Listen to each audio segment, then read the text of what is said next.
We had quite an exciting adventure getting to Kansas. It was a very, very long process. We flew into Kansas on the day that the biggest snowstorm that ever hit Kansas the entire time, the 2 winters I was there, the entire time I was there, biggest snowstorm. And so we left the MTC at I think it was 3:30, 4:30 in the morning. It was really early. So we're flying out, we get to Denver. We were afraid we were gonna miss our flight, and we get there oh no, there's a lot of snow over in the Midwest, so your flight's actually canceled. You need to go talk to customer service. So here we are, and we were a huge, huge group. There was around 21, 22 of us, all going to Kansas, all fresh out of the MTC, and we were all English or native Spanish speaking, and so we'd only been missionaries for 2 weeks. And so we get that all worked out, and they're like, all right, well, your flight's in an hour. Well, an hour comes and goes, the flight gets canceled again. This happens a couple times. Well, your flight's gonna be at 6. We're all right, that's kind of getting late. We're it's gonna be all right. And then it gets canceled again, and it gets pushed to, I think it was 8. And so they're if it gets canceled again, the next flight's not gonna be until tomorrow at 6 p.m. We're just what do we do if we get stuck in the Denver airports for 24 hours? That's a really, really long time. Luckily for us, the plane was late, but we were able to actually leave that night. And so by the time we got to Wichita, it was about 10:30 at night or so. So we get there, and it was such a shock going from the Salt Lake City airport and then the Denver airport to the Wichita airport, which it's been remodeled since then, but when we got there, the old airport was tiny. There was 6 gates, 1 terminal, and we were just what? This is so tiny. Is this really it? And it was so we got there, and our mission president, his wife, and the APs were there to greet us, and we get all of our luggage, and we go out, and there's all this snow just blowing everywhere. And we open up the back of the trailer, and it's full of furniture. The APs had not checked which trailer they grabbed. And instead of grabbing the empty trailer, they grabbed the one that was full of furniture for stocking apartments. And so we all went back inside, and the APs had to go back to the mission office and switch out the trailers and come back, which took about another hour. It was quite memorable. So we got in, so that was about 11:30 when they got back, and we went to bed late, and they were you get to sleep until 7 tomorrow, which was kind of nice. But since there were so many of us, there was, I think, 11 sisters, we really didn't get a chance. And we were up in at the mission office, and it was so interesting later on having missionaries talk about the first day experience of going out tracting at Keeper of the Plains, which is a big monument in Wichita that a lot of times missionaries start and end at their whole mission. And people would talk about that, was yeah, my group never did that. We came in the middle of the night basically, and it was quite exciting. So that was, for us, that was coming to Wichita. And then it was interesting because that first transfer devotional, a lot of trainers and missionaries weren't actually able to come in because of the snow. They got stuck out in their areas. And so it was just a very unusual transfer. Kansas is one of those places where people say it's if you don't like the weather, wait 5 minutes. You would have days where it would be 90 degrees one day, and 2 days later you'd be at close to 0. I'm not sure how it would happen, but honest to goodness, you would have weeks like that were just that extreme in their weather. And it was just, when it was hot and humid and muggy, and when it was cold, it was bitter cold. You felt like you were in the Arctic because it's the Midwest, it's wide open, and so a lot of those really cold northern Arctic winds just go straight down, cool everything off, and they just go right through you and freeze you like a popsicle. Know the Bible. Not only know the Book of Mormon, but really understand some of, not just the Gospels, but some of the teachings of the apostles. I can't count how many times I had Romans quoted to me on my mission. Also knowing some of the Old Testament stories other than Noah, Moses, and the creation, because people in the Bible Belt take the Bible very seriously, and they will quote stories from it all the time. And if you can understand those stories and know them and are able to relate to them and confirm what they're saying about them, and say there's also this experience similar to this in the Book of Mormon, or we have a prophecy that actually used this very story in a conference talk to illustrate faith or hope, is something that will get people to listen to you more. But if you don't know those stories, a lot of times it'll shut people down. They'll be like, oh, you claim to be Christian, but you don't even know the Bible? Why should I listen to you? So that's something that I would say would be really important. As well as just knowing some basic facts about other religions as well. Like definitely like when you meet someone and they're like, oh, I'm Protestant, like ask them about what that is, what they believe. But knowing some of those beliefs, some of those basic beliefs will help a lot to be able to understand where people are coming from and how you can relate the message that you're sharing with them so that they understand what you're teaching. Gumbo. Gumbo is good, though that was not so much crazy as it is delicious. Gumbo is a southern kind of stew. We had some members in my first area that cooked really amazing food, and one day they treated all of the missionaries and made gumbo, and it was probably the best meal I've ever eaten in my life. I think for me, one of the biggest spiritual highlights was seeing people change. People that you wouldn't necessarily think would change. Just seeing like the way they changed, or like when you found people. There was in particular one girl that we worked with that she happened to have moved into an apartment that a less active member had previously lived in. And so we were trying to contact this member and we found her instead, and we started out by seeing her.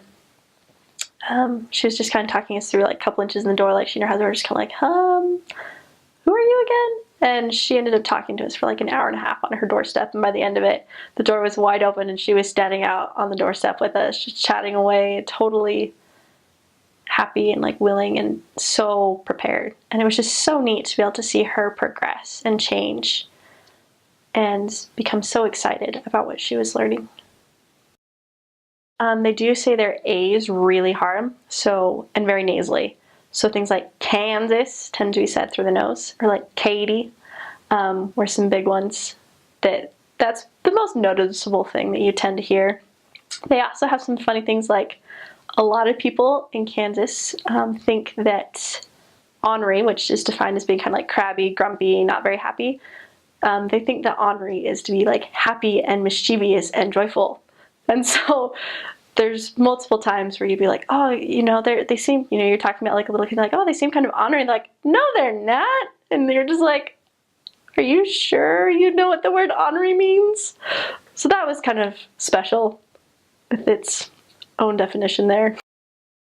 Greatest life lesson for me that I learned was about diligence and about persevering when you really don't want to, when you are done and you are out of your own energy, and just how to use the atonement to just take a couple more steps till you get that like second wind or that little bit more motivation, and what it really means to give your all.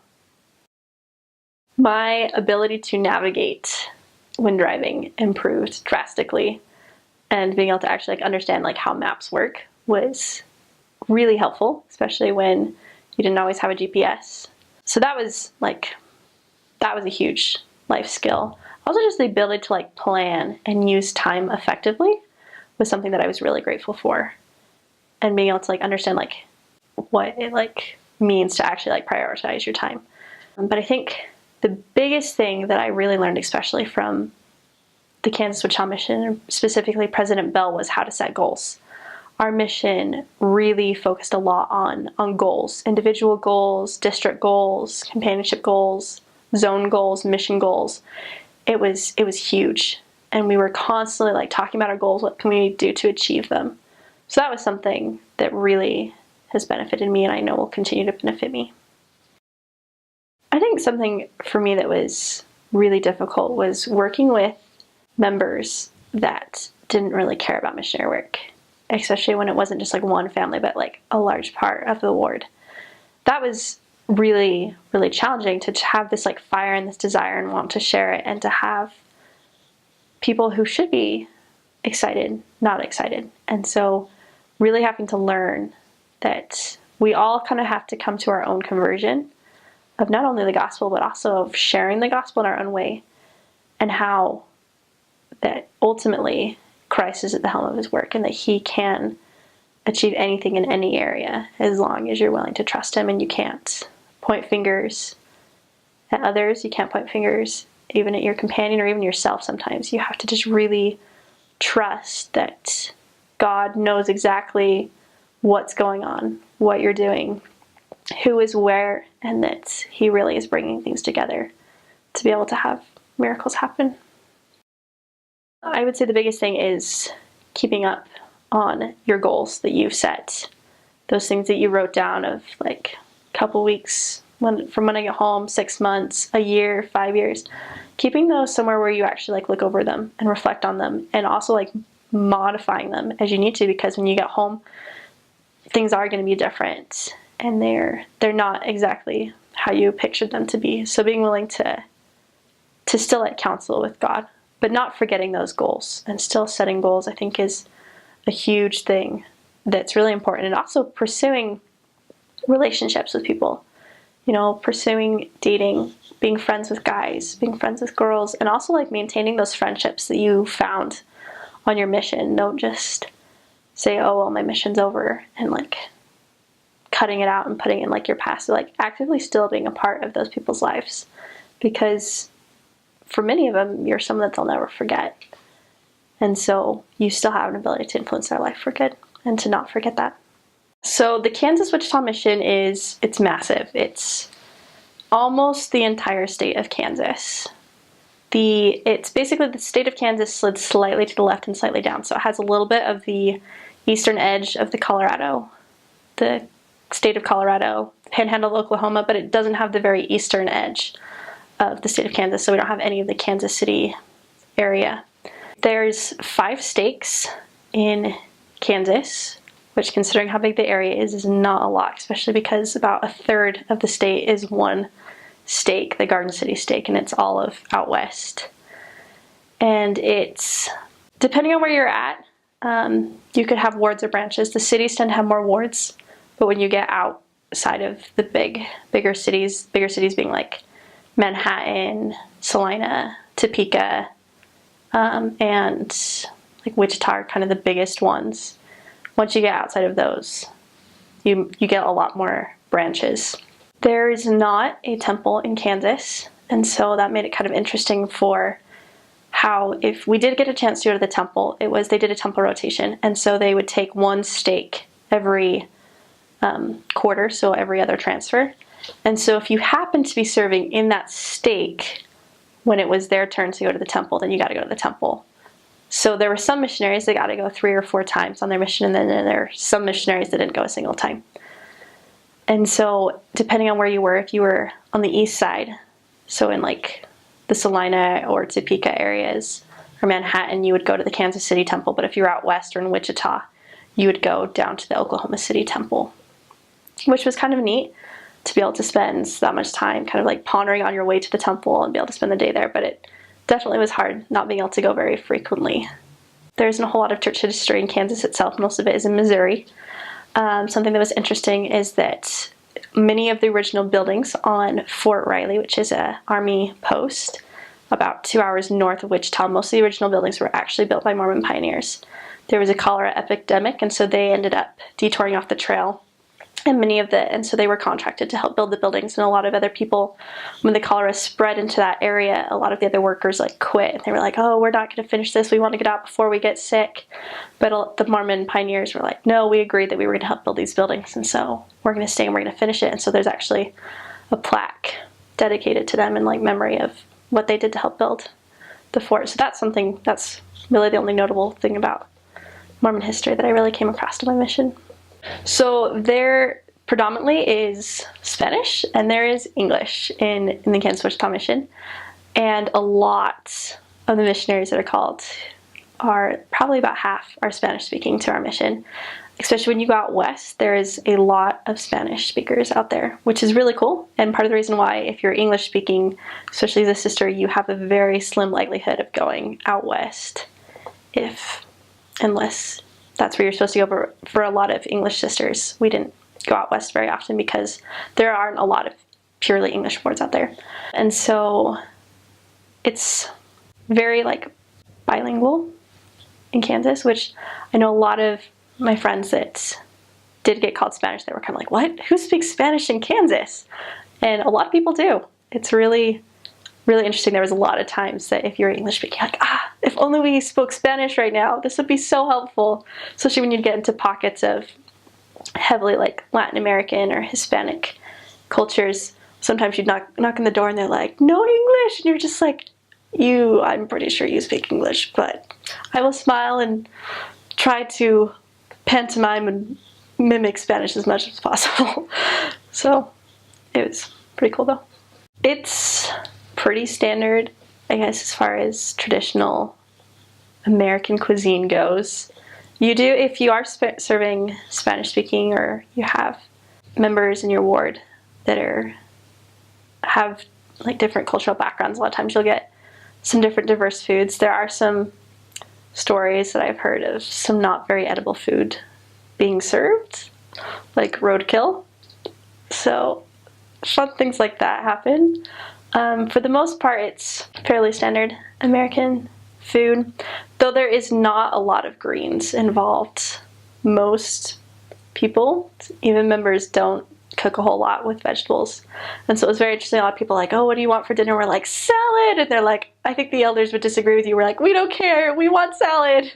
That was our request all the time. And people would laugh at us, but we didn't get vegetables a whole lot.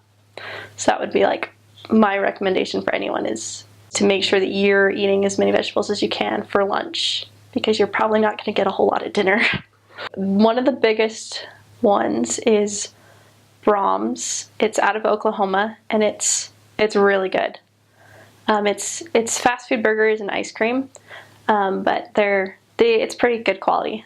And then another really big one that's kind of a bigger chain as well is Freddy's, and that one actually started in I think Wichita. And so that one's notable also for, I think they do steak burgers and their custards, and their fries are really unique because they're more salt than fry because they're so small. They're about the fourth the size of a normal fry, and you get a whole bunch of them, and so it's very different, but kind of fun too.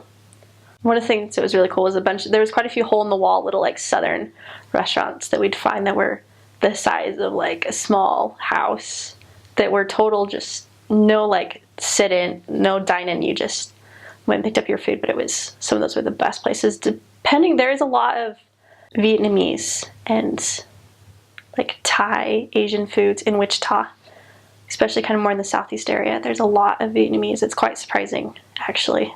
So that was a really common thing. There's a lot of diversity as far as restaurants go in Wichita, particularly because it's one of the best places to try out a restaurant to see if it'll do well. And so you get a lot of diversity there. Other areas, especially when you get into small towns, sometimes you're lucky to get more than like 3 or 4 different restaurants in it. Kansans, they are so fun. They're very diverse. That's one of the most notable things about Kansas, is that it is super diverse because it's in the middle of the country, and so you get a little bit of influence from everywhere. Probably one of the most noticeable influences, especially in more rural areas or around Wichita, is it's got a little bit of a southern influence. You can definitely feel that. People are very kind and welcoming to you, and it's part of the Bible Belt, most definitely part of the Bible Belt. There's so many churches. It's slightly mind-blowing because people always talk about, it's like, oh, there's like a church on every corner in Utah, and you kind of feel that way, but take how many churches there are in Utah and times it by 2 and have them all be different religions, and that's Kansas. It's very, very religious. And so people there they're very welcoming to missionaries, in the fact that they're completely happy to talk to you about how much they love Jesus Christ and how important he is to them, but they're not necessarily always as receptive to actually changing, because a lot of times they're very happy or very stuck in what they feel has gotten them by, and they don't necessarily want to accept that there might be more, because from where they're standing, it's a good place and they're in a good place with God. And so that was something that was really hard, was trying to help people, like, to keep the conversation going long enough to explain to them that there was more, because a lot of times they'd be like, oh yeah, I believe in Jesus. I love what you're doing. You need to go out there and find the people that don't believe in Jesus. And you're just like, but there's more. And a lot of times you didn't really get a chance to explain that as much because people felt like they had the full truth, even though they didn't. So that was really, really hard. But with people being nice, it was very rare to get a door slammed in your face. And a lot of times we actually found it really funny when people would slam your door. You're like, what? We actually had someone slam their door in our face. Because usually it was more of a, you know what, I really appreciate what you're doing, or I'm not interested, or, oh, I'm Catholic, no thanks, was what we got most of the time. They'd very nicely like shut the door. And so it was very rare to get the door slammed in our face. I remember the most notable one, he tried to slam the door and the air resistance on the door prevented it. So it was like a slow motion slamming, and it was quite entertaining. But yeah, people in Kansas are very nice. Like I said, there's a lot of diversity, kind of pockets of people here and there. For example, like in Wichita, I served in 2 different areas. One area was very heavily Hispanic and Latin American, which was very cool. And then the second area I served in had a lot of African American. And so it was really neat to be able to, even though those 2 areas were only about 3 miles apart, to have such a huge diverse culture even within a little town. But it was so interesting, like you'd go out to like the small towns and they were diverse but not quite as diverse. And a lot of the people in the small towns that were like lived there their whole lives, they'd been there for generations, whereas a lot of people in the cities, the bigger cities, were very transient. And even it was so interesting to ask people, it's like, how did you end up in Kansas? And they're like, God brought us to Kansas, was a lot of what like people shared with us about like why they were in Kansas. And one of my favorite things someone told me, they're like, people don't have Kansas on their radar of where they don't want to live because Kansas isn't on the radar at all. They forget it exists. But it's a pretty cool place. Wichita is it's important. It's the biggest city in Kansas, though it's funny because people there will tell you that it is not a city, it is a town, which seems slightly absurd considering how large it is. It's about the same size as the greater Salt Lake area if you include a lot of the suburbs and stuff. So it's huge, and you meet people there and like, no, it's a town. And people there actually do kind of act and kind of live life as if it is a really large town. I served in 2 different areas. They're both on the east side. So Wichita has 2 stakes in it, one on the west side and one on the east side. And I served in 2 areas that were both on the east. I served in the Andover ward and in the Harrison Park ward. Harrison Park was it was my first area, and it was really unique in the fact that it had an Air Force base as a part of it. That was actually part of our area. So that was really neat. The couple times we got to go on there and just like interacting with Air Force families and really like getting to like understand them as well. That part of Wichita also included the largest ghetto, and it was notorious throughout all of Kansas. It's called Plainview for its sketchiness. And so it was kind of entertaining when you'd be talking to people and they're like, don't go there at night. And you're like, okay, we'll try. And so it's just, that was kind of special. It was one of those things that was like, I chose not to tell my mom that was in my area, especially considering how much time we spent there. But it was something I definitely know that we were like protected because it was not necessarily the safest area to be in, but it was really eye-opening to be able to see how hard life can be for people, and the fact that it's like we really are so blessed in many ways. And from many of the homes that we come from, they're very, very well off compared to what many of these families, what their conditions were like. So that was very humbling. And then the second area that I served in Wichita, Andover, it had the mission office, was actually the church building in it, so that was really interesting. And then it included the city of Andover, which was just a little bit outside of Wichita. And that was very different, especially considering my first area in Wichita, because Andover was kind of a little bit more of the high end. There was a lot of young, well-off doctors and lawyers and people who worked for Koch. A lot of people that work, Koch being K-O-C-H. So that's because that's based out of Wichita, and so there was a lot of people that worked for them, and it was just really interesting to see the diversity and difference between Wichita and like even just like some of those nicer areas like Andover or Bel Air.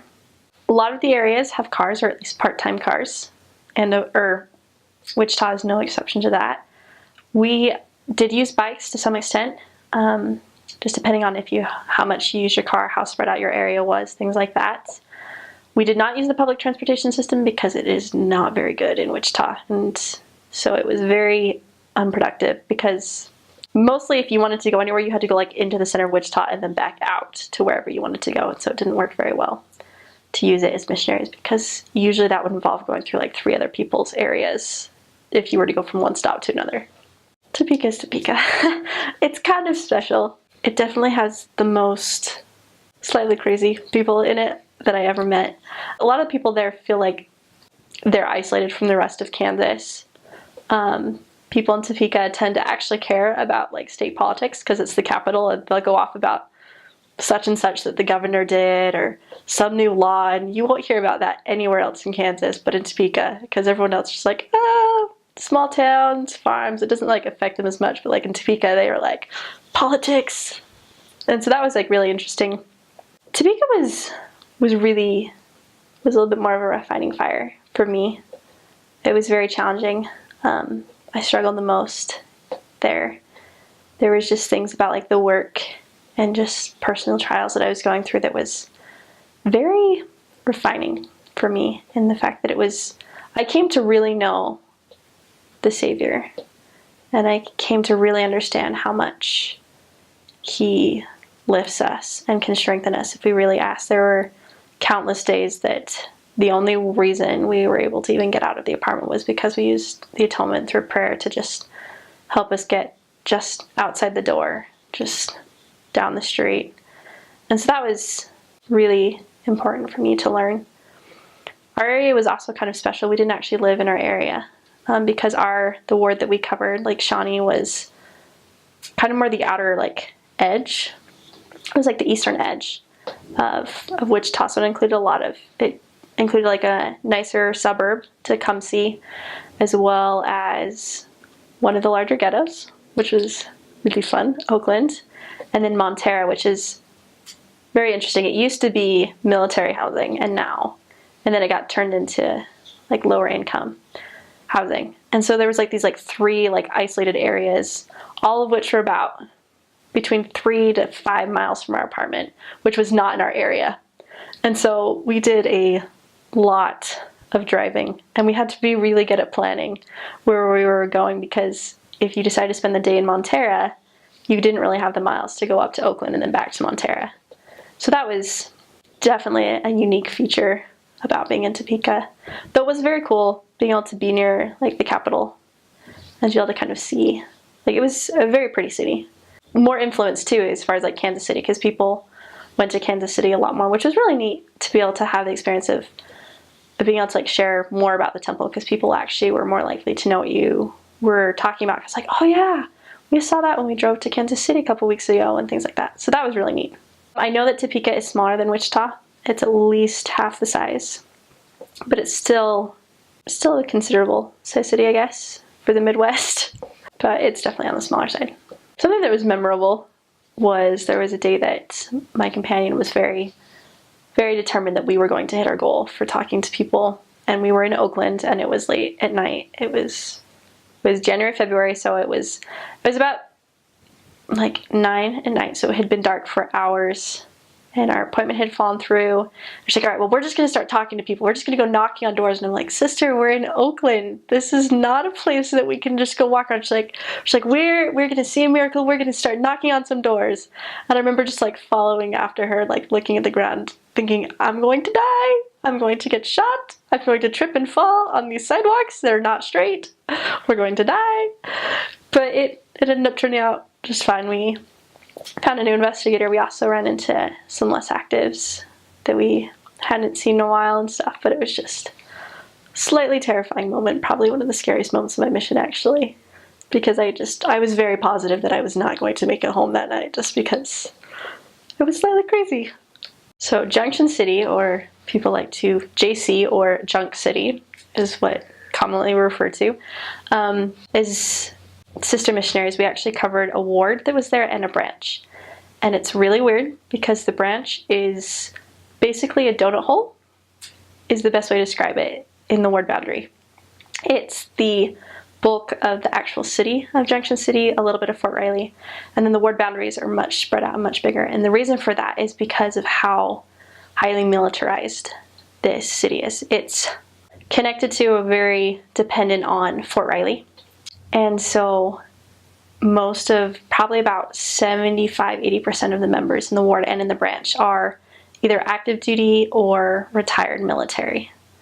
And so that was in itself a huge like culture adjustment, because the military definitely has its own culture, and so that was something that you definitely learn. And after a while, a couple of weeks of being there, you start realizing that you are throwing out all these acronyms, and if people aren't military or aren't serving in the same area as you, like they're like, what are you talking about? You're like, oh right, what does that even stand for?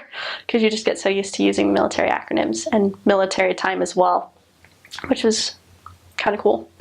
The town itself is quite kind of poor and run down, because even those who are military don't necessarily, most of the people who are living there are renting their homes because they're only going to be there for like 2-3 years while they're stationed there. And so there's a reason that it's called Junk City. But there are still some like really cool like older homes that are in Junction City that were really cool. It was also really cool being on post. It was slightly odd. It felt a little bit like being in the Truman Show, where you have all of these basically identical houses that are like perfectly distanced from each other. It was really interesting to see the uniform nature of how they structure an army post. And as part of our work, we did a lot in that area with working with less actives, and so we spent a lot of time actually going on post. We went on post almost every single day, which was really cool to be able to like experience that and to be able to really understand so much more about what it's like to be in the military, and not just to be a soldier in the military, but to be the child of someone who's in the military or a wife, and to really understand like what they have to sacrifice to be part of that. Because when your husband's in the military or your father, you are part of the military family, and you sacrifice almost as much as they do to be part of that and to defend the country. It was really eye-opening for me that we actually had different rules that we had to follow when we were on Fort Riley. There's a very strict no proselyting rule. And so as missionaries, we were allowed to go and knock on the door of anyone that was a member or anyone that had actively like invited us to come and to teach them. But we were not allowed to approach anyone. And so to be really careful that like we couldn't even like wave to people or like ask them just like general questions like, oh, how are you today? Because that would be considered proselyting.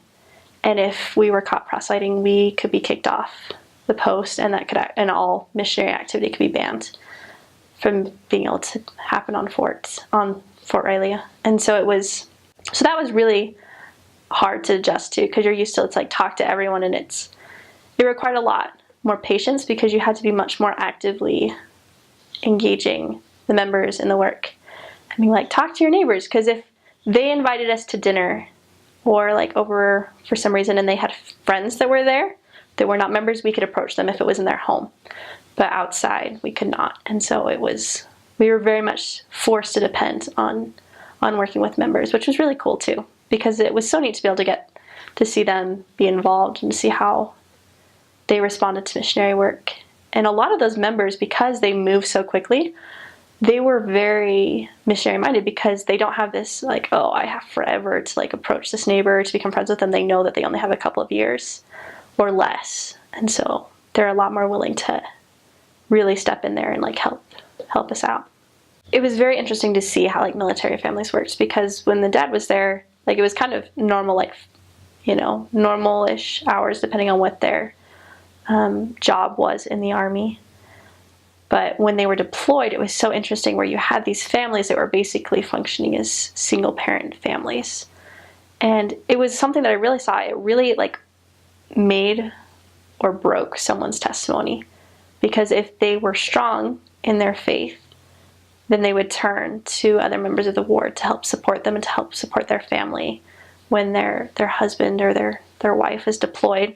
But if they weren't strong, then when their spouse deployed, they would fall and they'd pull away from the church, and they'd try and do it on their own. And it was so interesting to see how different the families were that like pulled to the church and really like used it to strengthen them and their families, like how much happier and much more like peaceful, and just like you could just feel the difference in their home, like in an even more extreme level, I feel like, than just like with average citizens with non-military.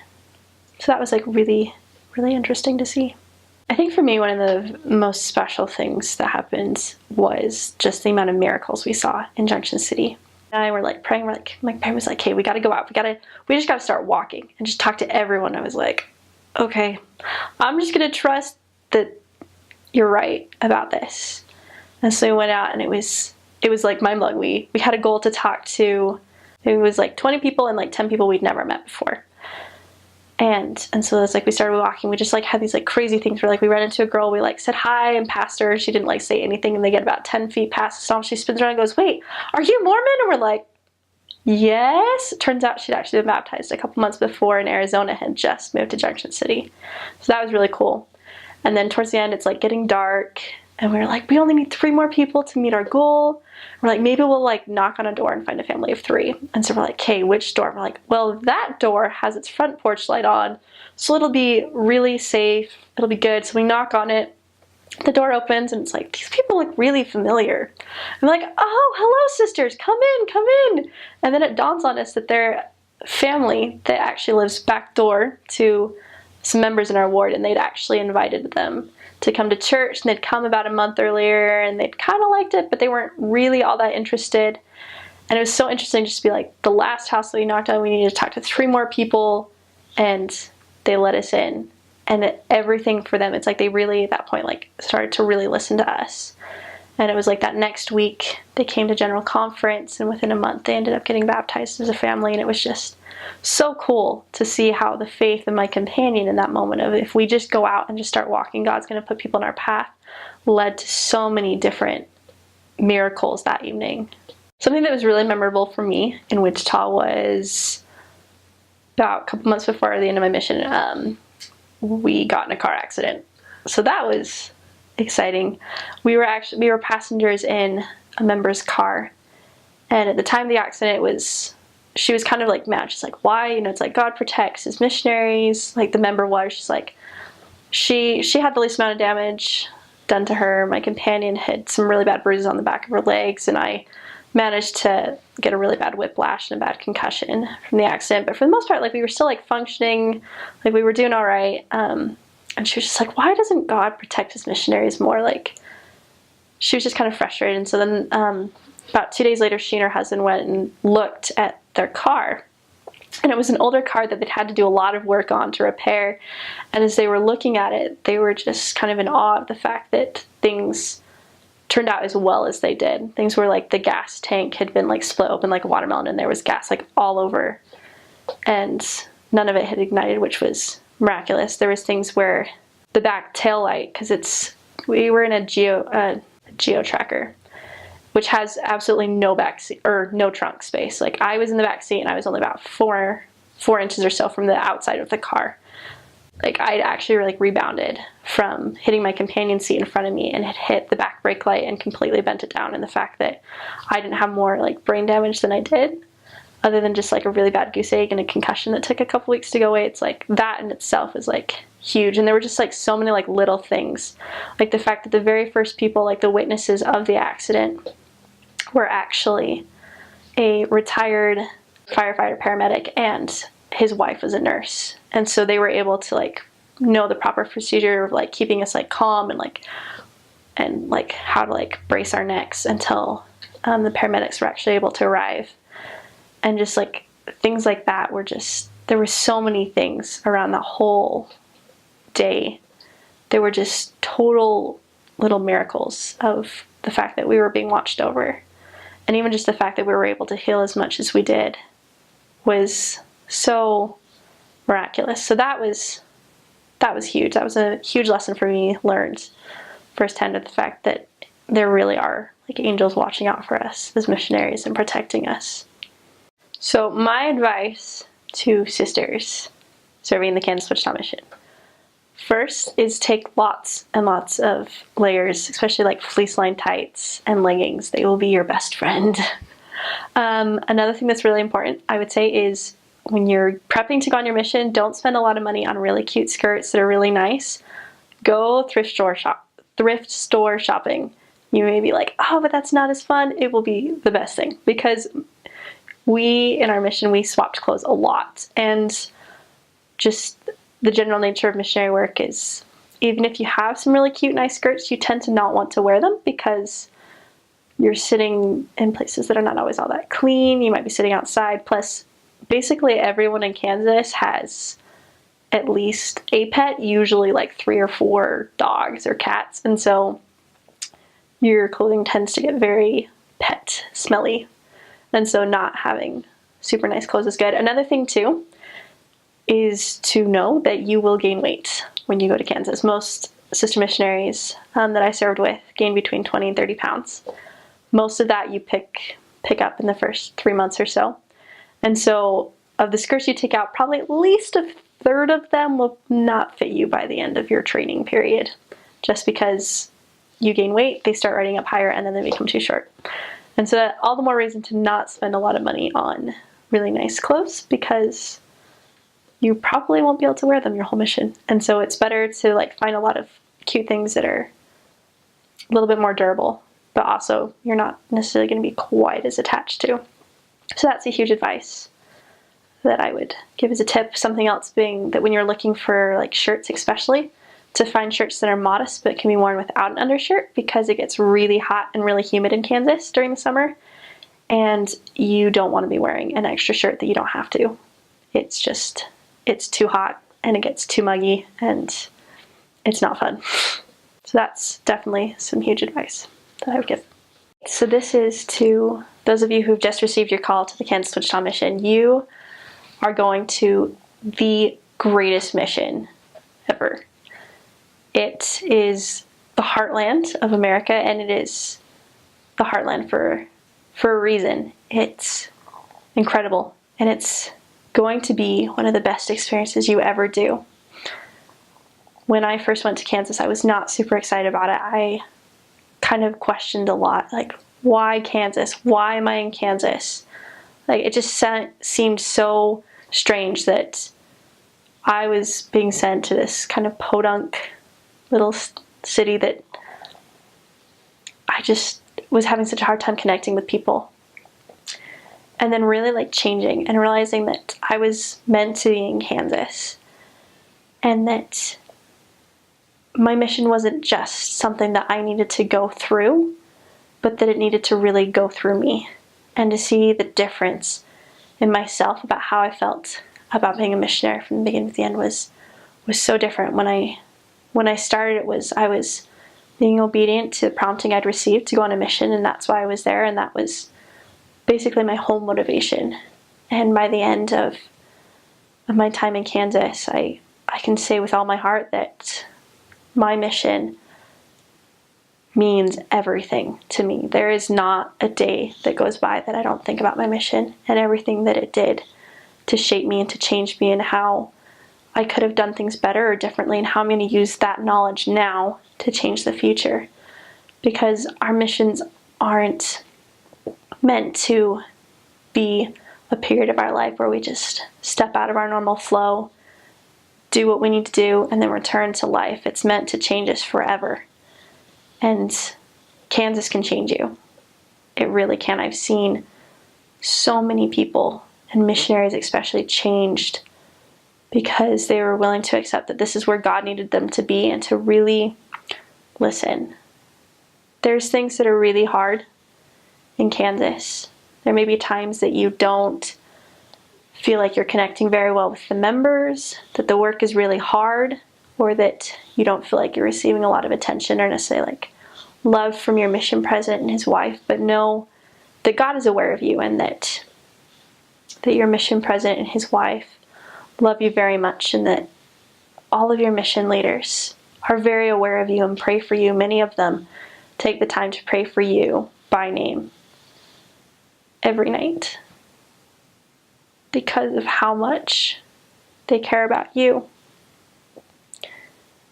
This is really and truly where you're supposed to be. If you were called here, it's because there's a reason. And a large part of that reason is probably because of who your mission president is and who some of the people are going to be that you're going to serve with. Not just members, not just investigators, but missionaries as well. And so never, ever doubt that there is a reason. And if you ever wonder why, ask God. It may take a while for you to get an answer, but there are always reasons. Some of those we may not know for a long time, but Kansas is where you're supposed to be, and it really is. It is the heartland, and it's one of the best places you could ever imagine yourself being. The Kansas Wichita Mission. Love it. So the Kansas Wichita Mission, it covers almost the entire state of Kansas. The western border is actually 30-40 miles into Colorado. And then we include the Panhandle of Oklahoma, and it goes all the way across the state of Kansas up until where it borders the Missouri Independence Mission, which includes kind of the Kansas City metro on the west side.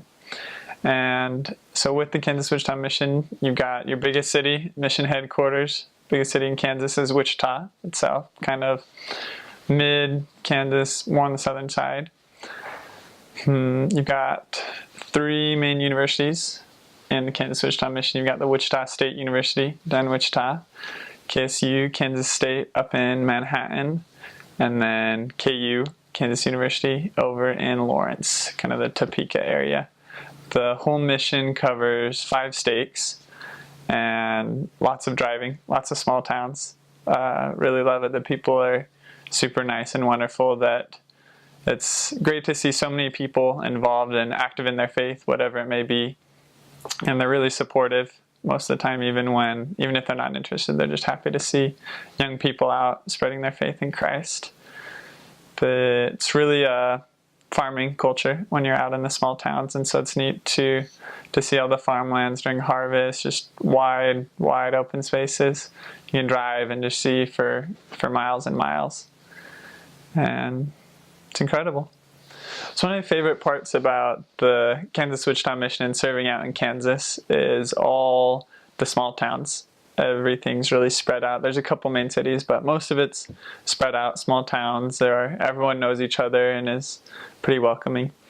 And so with that, you have people that have grown up in these small towns and never really ventured anywhere else. And so just like it feels like you step back in time, because the last town I served in was Hugoton, Kansas, and there were 22 churches for 4,000 people. And in the course of being there, I think 3 or 4 churches went out of business, 2 were created, 1 split off, and a couple other pastors left. And it was just incredible to see and get a feel for what it was like when the church was restored and Joseph Smith was first proclaiming the restored gospel. And it was one of my favorite times to testify to people, to tell them that that's not how it's supposed to be, that those people that were fed up with churches and the drama, to be able to tell them that what they feel in their heart's right. There's supposed to be one true church. There's supposed to be peace and unity between everyone. And whether they'd heard of the church or not, they always really welcomed that message. The first time they heard it, and were really excited to read about the Book of Mormon and find out for themselves.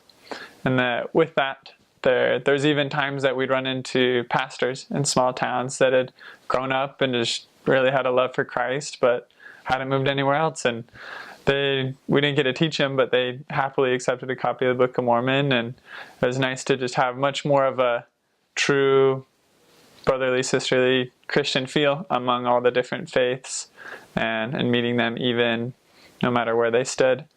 And there were even a few people that had never heard of the Book of Mormon, never heard of the Church of Jesus Christ Latter-day Saints. And so it was really a blessing and an honor to be their first and possibly only experience with the church, to just give them an enthusiastic welcome and share all the joy of the gospel with them and hope the best for them. So the areas I served in, I was called to the Missouri Independence Mission and finished in the Kansas Wichita Mission.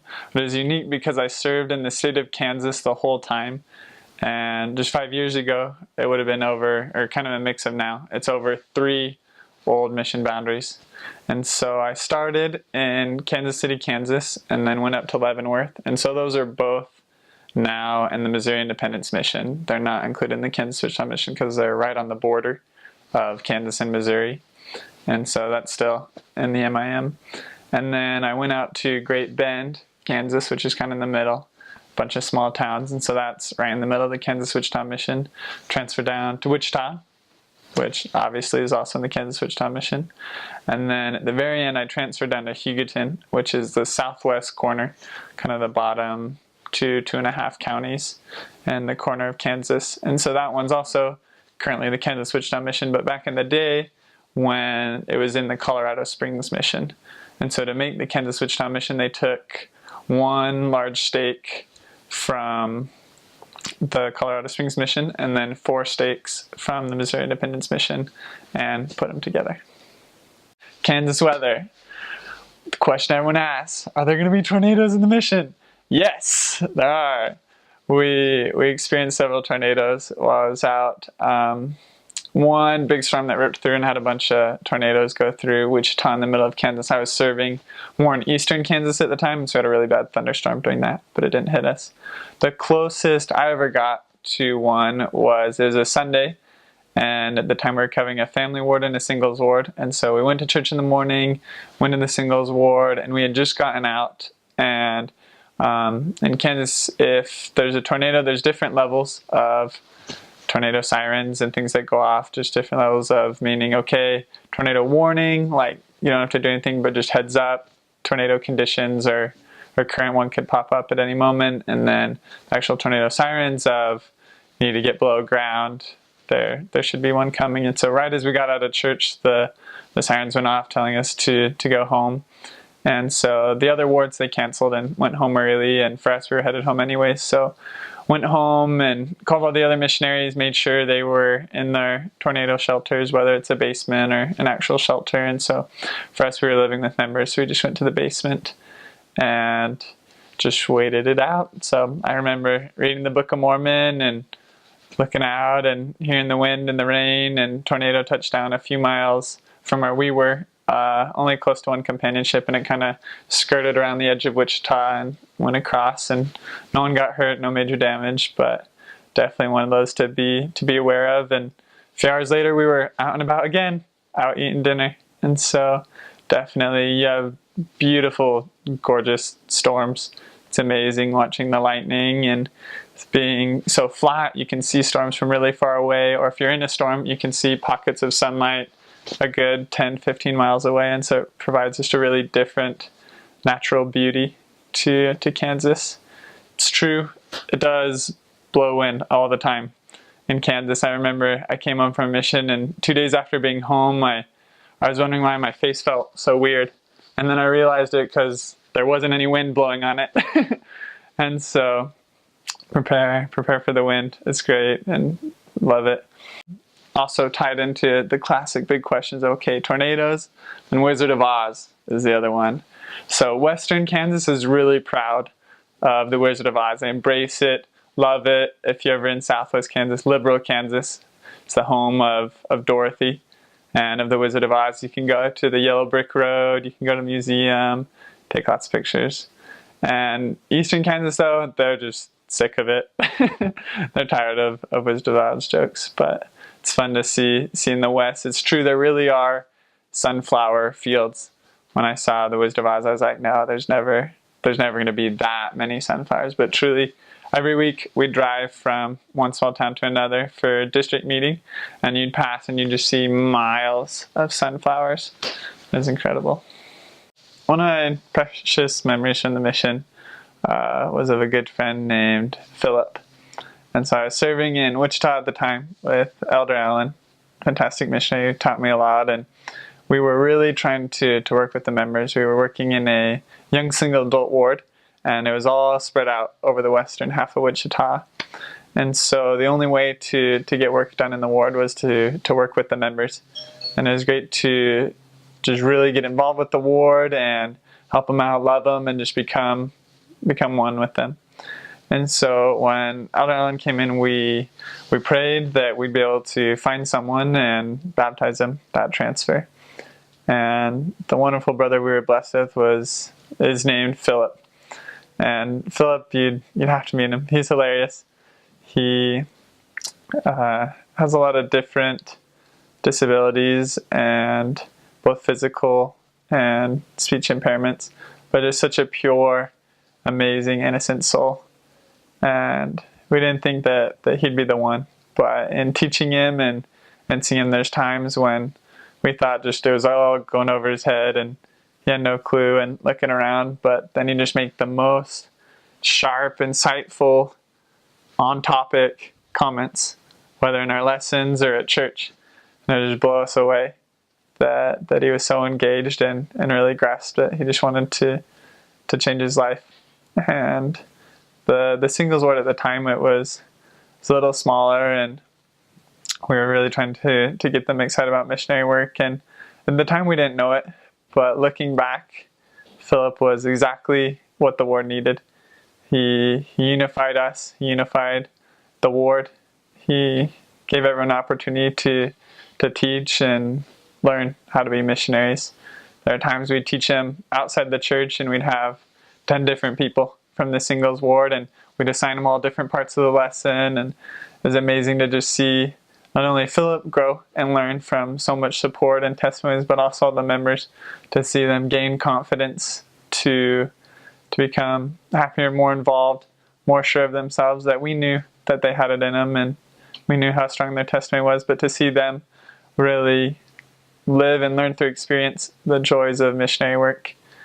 That at church, Philip, he'd always be the one to volunteer for the prayer. He'd finish elders quorum and everyone would be looking down, looking to the side, not wanting to say the prayer, and he'd just stand up and say the prayer at the end of the lesson. He just so happy and truly taught us what it meant to be a disciple of Christ, to love each other and to welcome all. It's incredible to see the ward be blessed from then on, that they showed Heavenly Father how willing and capable they were to welcome someone into their ward that he trusted with them, and to just see the ward flourish from there and welcome more wonderful souls. Congratulations! You've been called to the heartland of the United States of America, Kansas. It's one of my favorite places, and truly is an honor and blessing to serve in Kansas. The church still has a lot of room for growth and strengthening that needs out there, and so it's amazing to really work and feel like not just a missionary, but truly a part of the ward and branches that are out there. One of the things I didn't really appreciate till I was out there, and now even more so coming back, is that serving stateside, you get to talk with everyone you meet still when you get back. That I know how to preach the gospel in English and Spanish, that I have my scriptures and they're all marked up, so that coming home I was still able to share scriptures with friends, know exactly where they were. It's a lot easier to articulate how you feel and just really relate to people. There's still several people from the mission that I talk to easily every other week, and more that I continue to get in touch with and see how their lives are doing. And it's so nice to be so close, to know that you're safe, that you're nearby. All the members are incredible. Kansas, it's an amazing place. You'll love it. There's lots of sun, lots of space, and the missionaries are wonderful. The members are amazing, and just so many memories flooding through my mind, and know that you'll have all your own, that no matter what advice you get and stuff you hear, that you learn the lessons on your own either way and develop and grow. And I know and testify the Lord has prepared people for you there. It truly was amazing to see people from earlier points in my life, and others that I never met but felt like I had known forever, and others that I played a bigger role in their life now, being home, staying in touch with them than before. I know that you have a wonderful experience, and just dive in, love Kansas, and you'll always have your heart in the heartland. My final advice to y'all is love. It's what fuels missionary work. It's what makes the eternities go around. Christ, he became our Savior and does all that he does because he loves us. And the only way that we can truly be his disciples and reach the same capacity and missionary-like abilities that he had is to also be motivated by love. Love, it lets the Spirit in. It opens the heart of those we meet, and it helps us open up our own hearts. Because an important part of the mission is to share yourself. The Lord's blessed you with 18 to 30 years of experiences, of testimony building, opportunities of answered prayers and everything that He's blessed you with to be able to share with others. So don't forget to still be yourself, share yourself, because how can you expect them to open up if you don't open up yourself? That love that you have with them, it'll cast out all fears, yours and theirs. It'll verify the truth, and it'll help you and everyone be able to endure to the end. And so, if I could share anything, it's to love the work, love the people, love yourself,